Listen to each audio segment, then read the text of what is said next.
አራዳ ቅዳሜ እንደቀጠለ ነው የሳምንቱን አራዳ ዜናዎች ይዘንላችሁ ቀርበናል እነዚህ ባለማችን ላይ የተሰሙ ኡነተኛ ዜናዎችን ከቀልድ ጋር አዋስተን ይዘንላችሁ ምን ቀርበው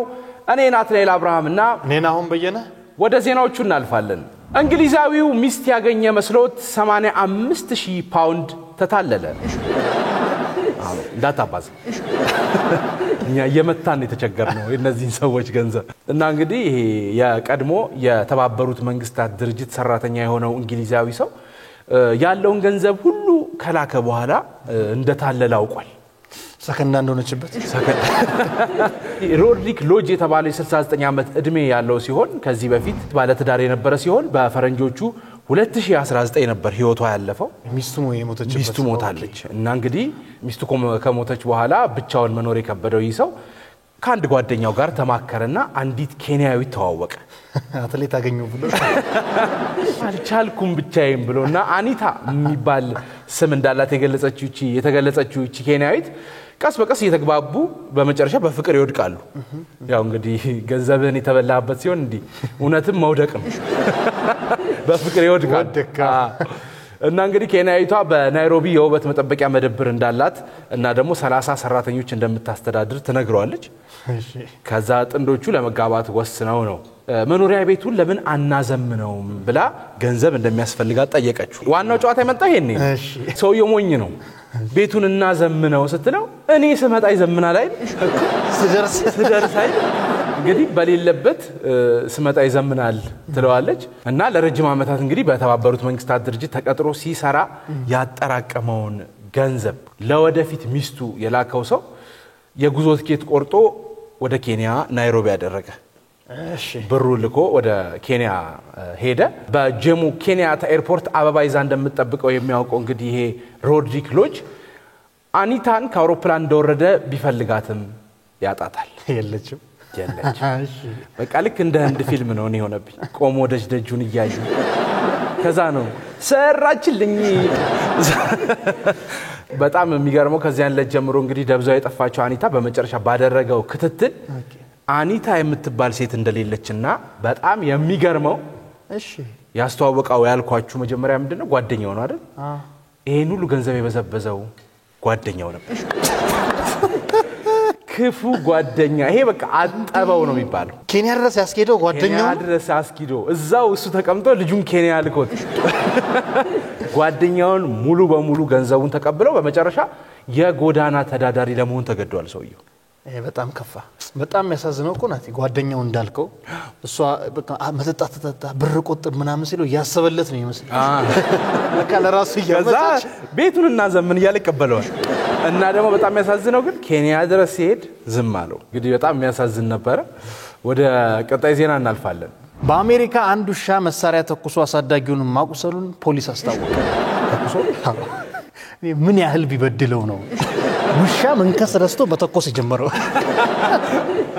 በጣም ይገርማል ታውቃለህ ማንነቱን ረስቶ ከውሻነት በአንድ ጊዜ ወደ ጋንግስተርነት ፖሊስ እንዳስታወቀው ከሆነ እንግዲህ ካልጋ ላይ ዘሎ በሚወርድበት ጊዜ ውሻው ተቀባብሎ የተቀመጠ ሽጉጥ ላይ ይዘላል ከዛ ነው የተተኮሰው ብሏል እኔ ለዚህ ነው ውሻን ብዙ አታቅብጡ አልጋ ላይ ጓዳ ላይ ሳሎን ውስጥ ምናን አታስገቡ በቃ አሁን እኛ ቤት የሚገርም ውሻ ሳሎን ውስጥ አይገባም እኔ አለው ሁለት ሆኖባቸው ሁለት ሆኖ ምንም ስለማንሰራ ቤት አይገባም ሲቀጥል ደግሞ ውሻ መኝታ ቤት ካደረ ግቢውን ማን ይጠብቃል እኔ ጥያቄ እሱ ነው አብረው ባለቤት ጋር ተኝተው ታዲያ ድሮ ሰው ውሻ የሚያሳድገው ጠባቂ ሊያደርገው ነው አሁን ግን አሳድገው ውሻውን ነው የሚጠብቀው እንከባከባል መኝታ ቤት ያሳድረዋል ምናምን በዚህም የውሻ ወግ እየጠፋ ነው ውሻ ደስ የሚለው እኮ ታአለ ዞር ብሎ የሆነ ሰፈር የበሬ ቀንድ የበግ ሆቴ ምናምን ይዞ ሲመጣ አይደል አሁን ላይ እንቁላል የዶሮ ስጋ አሳ ወተት ምናምን ታበለዋል ውሻው አይምሮ ይበለጽጋል ከዛ ሌባ ሲመጣ መቾትቶ ይፈላሰፈላል ተኮስ ይጀምራል እውነት ሊዘርፈን ነው ተኮስ ይጀምራል ግን እኔ ያልገባኝ ነገር አልጋ ጠገብ ውጪ ላይ የተቀባበለ ሽጉጥ ምን ሆኖ ነው ያስቀመጡት እነሱ እሱም ትልቅ ጥያቄ ነው እና ደግሞ አሁን የመጣል ሽጉጥ ካላቸው ውሻ ምን ይሰራል የውሻን አላማ ረስተውታል ምልክቱን ነው ቤት ለመጠበቅ በቃ ውሻው ትክክል ነው አየለዛ ነው ሜታ ቤት የገባው ሽጉጥ ስላለ ሽጉጥ ይጠብቃል ውሻው አብራቸው በባህላዊም በዘመናዊም ነው የምንጠብቀው ብሎ ነው የሚያስቡት እንግዲህ በውሻው በተተኮሰው ሽጉጥም አሳዳጊው መቁሰሉን ፖሊስ በሰጠው መግለጫ ላይ ያሳውቋል እዚህ ጋር የገረመኝ ነገር ቆይ እንዴት ሽጉጥ ተቀባብሎ ግልጽ ቦታ ይቀመጣል ልክ አሁን እንዳልከው ሽጉጥ ሲቀመጥ ተቀባብሎ ነው እንደሚቀመጠው መሆን የለበትም እኮ ነው ገባ ሳይቀባበል ግን ሲቀመጥ ተቀባብሎ ነው መሰለኝ አረተው አለ መሰለኝ አይደለም ግን እኔ በኮባን ያደኩትና አይ መሰለኝ ይመስለኛል ሌባ ደርሶ ከተቀባብለ ግን ደግሞ ያን ያህል ረጅም ደቂቃ አይፈጅም ኖ ሌባው እንዳይሰማ ነው ቀድሞ የሚቀባበል ተቀባብል ኦኬ ምናምን መስማት የለበት በጣም ብዙ ተኩሳለ ባንዴ ድርባር ጀነራሉ እኔ ይሄን እንኳንም ሙሻው አገኘው ወይንም ሙሻው ተቆሰው እንጂ ድመት ብትሆን እኮ ቤተሰቡን ጨርሳ ነበር ሙሉ ነው ተፈጃጀ እንግዲህ ግለሰቡ ሽጉጡ በሚተኮስበት ወቅት ከትዳር አጋሩ ጋር ተኝቶ የነበረ ሲሆን የግራ ታፋው ላይ መጠነኛ ጉዳት ደርሶበት በሆስፒታል ሕክምና እንደተደረገለት ፖሊስ ገልጿል አየህ ውሾች ትኩረት ከነሳቸው በጣም ቅናተኛ ነው የሚሆኑት በቃ ይሄኛው ሽጉጥ ስላገኘ ተቆሰ እንጂ ብዙዎቹ እኮ መድኃኒት ነው የሚጥጡት ይቀናሉ ለጉር ራሴ ነው ማጠፋው ስለዚህ ለዚህ ነው ውሻን እንደ ውሻ አሳድጎ የምንለው እንዴት መሳሪያው ሊተኩስ ቻለ ለሚለው ጥያቄም ፖሊስ በሰጠው ምላሽ ግን ውሻው ካልጋ ላይ ልክ እንደዘለለ የዘለለ የተጫወተ ነበር በዚህ ወቅትም ተቀባብሎ የነበረ መሳሪያ ቃታ ላይ በመርገጡ ተኩሷል እንደዛ ነው የተባለው በአሜሪካ ውስጥ በጦር መሳሪያ የሚፈጸሙ ጥቃቶች በብዛት የሚከሰቱ ቢሆንም እንስሳት በሰው ላይ ተኩሰው የሚለው ግን የተለመደ አይደለም ይሄ ማይጠበቅ ነው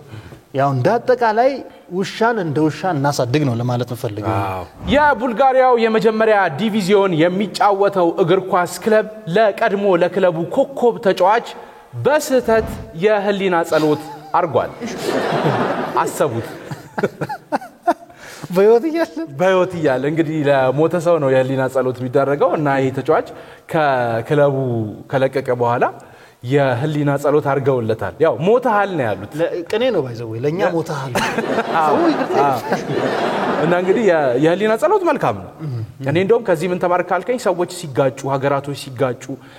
ጦር መሳሪያ ከማንሳት ምናምን ያናደደን ሰው ይቆምትልና የህሊና ጸሎት አርገ መዝጋት በቃ ለኔ በህይወት የለም በቃ ብለ ሳታዝን እንዲ ብሽክሽክ ሳትል መተው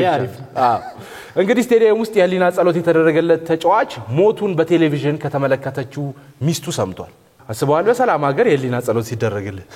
እና ሰውየው ወጥቶ እየተንቀሳቀሰ ምናምን በቃ አለው እኮ እንግዲህ በተሳሳተ መረጃ ለተፈጠረው ስተት ክለቡ ይቅርታ ጠይቋል ያሉት ምንድነው አርዳ ካርዚል የተሰኘው ቡድን የሊግ ተቀናቃኙን ሌቪስኪ ሶፊያ ከሚባለው ቡድን ጋር ባለፈው እንግዲህ ጨዋታ ሲገጥም ነው የተከሰተው ጨዋታው ከመጀመሩ በፊት ነው ሁለቱም ቡድኖች ናቸው ነገራችን ላይ በሜዳው ያጸለዩለት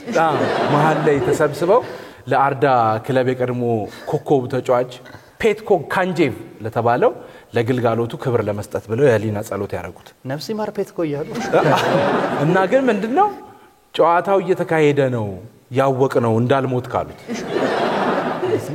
መረጃ ሰምተን ነው በማህበራዊ ትስስር ላይ ምንድነው ያሉት እነሱ ሞተ ብለን ሰምተናል ክለቡ ስለ ተጫዋቹ ልፈት ያገኘው መረጃ ፍጹም የተሳሳተ ነው ስለዚህ ይቅርታን ጠይቃለን እሱ ጋር አይደውሉም እንዴ ወይ ቤተሰብ ቼክ ያደርጉ ነው ገርመው ሾርኔ ነው የሚባለው ለዛ ነው ገለውት ነው የቀጠሉት ጸልዩ ተብሎ ነው ይመስላል ከዛ በኋላ ነው መልሰው እንደገና ደግሞ ይቅርታ ያሉት መልሰው እንግዲህ ረጅም እድሜ ተሰጥቶት የክለቡን ስኬት ይመለከት ዘንድ ተመኝተናል አሉት አሁንም ስለራሳቸው ስኬታችንን ያሳየን በቁም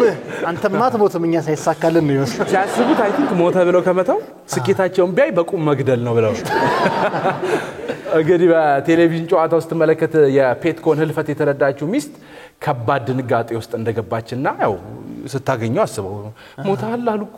ነው መንፈስ ነህ ምናምን ትላለች ምክንያቱም በቲቪ ነው በትክክል ያስደነግጣል እንግዲህ የክለቡ ጨዋታ የማያልፈው ባሏ ጨዋታው ከተጀመረ 10 ደቂቃዎች ቢቆጠሩም ወደ ቤት አለመመለሱ ስጋቷን እንደጨመረ ገልጻለች ያው እንዳለች ከሆነ ግን እሱም ኳሱን አያልፍ አይ ቲንክ ውድቀታቸውን ይጠብቃል እሰይ ያለና በገባባቸው እንደ ተመለስኩ ባለቤቴ በእንባ ተቀበለችኝ ነው የሚለው